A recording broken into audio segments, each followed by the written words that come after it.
Hablemos de percepción del riesgo, pero quiero que te imagines esta escena. Un trabajador en una fábrica sufre un pequeño accidente. Por suerte, pues, la cosa no pasa a mayores, pero el susto lo mantiene alerta durante días. Inspecciona cada máquina, cada paso, revisa las normas al pie de la letra. Sin embargo, con el paso del tiempo, esa tensión que tenía en principio se va desvaneciendo y vuelve a la rutina.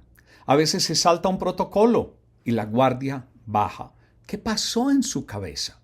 Desde las neurociencias sabemos que este comportamiento no es un descuido voluntario, es una reacción natural del cerebro, es un proceso adaptativo. Y aquí es donde el neurocoaching puede marcar una gran diferencia en la seguridad laboral. Veamos. El cerebro se acostumbra cuando ocurre un accidente.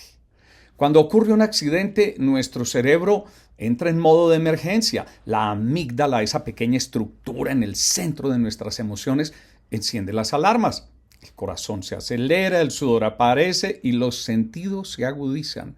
Es un mecanismo de supervivencia. Sin embargo, el cerebro no está diseñado para vivir en alerta máxima todo el tiempo.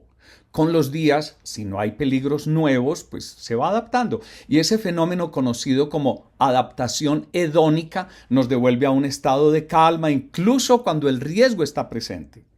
En el trabajo esto puede traducirse en olvidar el casco o ignorar una señal de advertencia, simplemente porque como nunca pasa nada. Otro factor importante es la desensibilización. Si un trabajador ve un cable suelto todos los días y no pasa nada, su cerebro deja de registrarlo como una amenaza. La adrenalina, el cortisol, que inicialmente lo mantenían alerta, pues van disminuyendo y el peligro se vuelve invisible.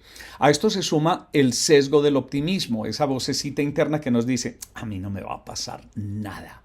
Y desde el córtex prefrontal, encargado de evaluar riesgos, subestimamos las probabilidades y nos confiamos. Este cóctel cerebral puede ser peligroso en un entorno laboral.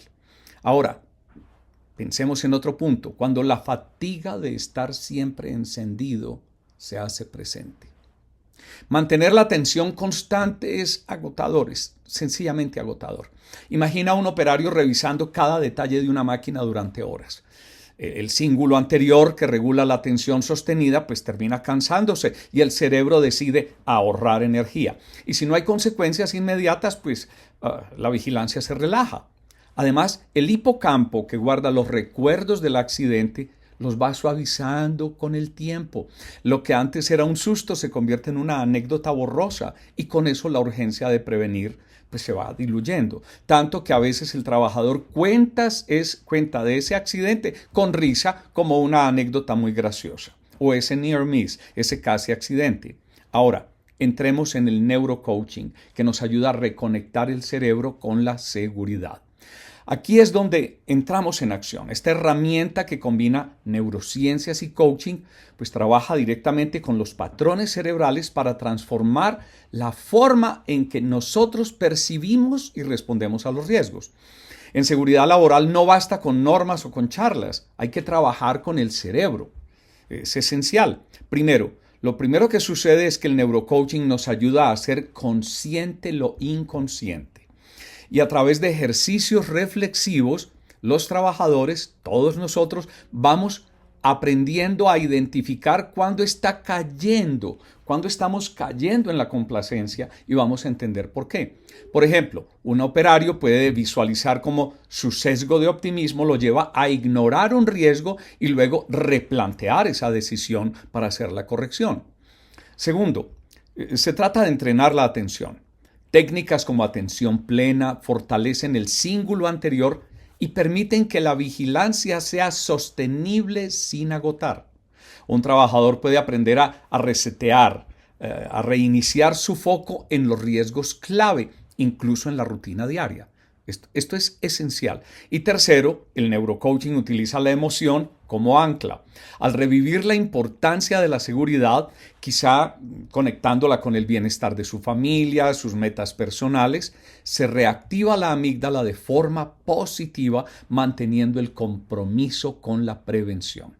Así que un cambio empieza desde dentro. La seguridad laboral no solo depende de cascos y señalizaciones, depende de cómo funciona nuestra mente.